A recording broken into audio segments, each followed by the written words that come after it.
সঞ্চালককে অসংখ্য ধন্যবাদ আমাকে আরেকটিবার সুযোগ করে দেওয়ার জন্য। হ্যাঁ, প্রথমবার আবৃত্তিতে আমি নিজেই আবেগাপ্লুত হয়ে পড়েছিলাম।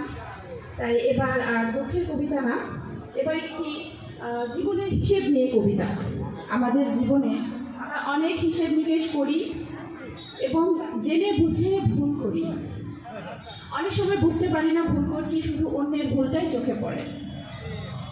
এই কবিতাটিতে একজন পণ্ডিত মশাই এবং একজন মাঝির কথোপকথন।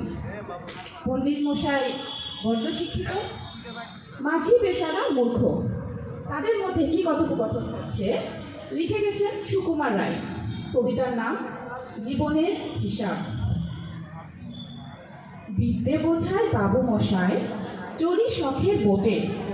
মাঝিরে কন বলতে পারিস সূর্যি কেন ওঠে? চাপটা কেন বাড়ে কমে, জোয়ার কেন আসে?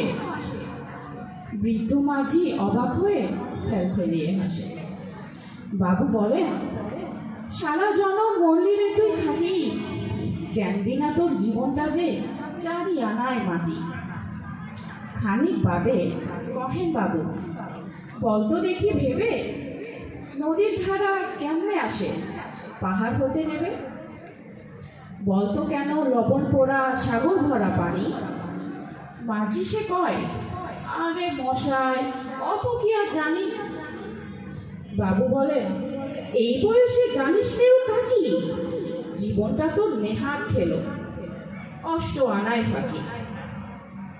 আবার ভেবে কহেন বাবু, বলতো ওরে বুড়ো, কেন এমন নীল দেখা যায় আকাশের ওই চূড়ো?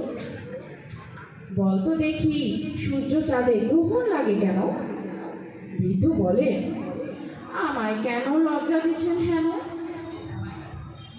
বাবু বলেন, বলবো কি আর বলবো তোরে কিতা, দেখছি এখন জীবনটা তোর 12 আনায় বৃথা।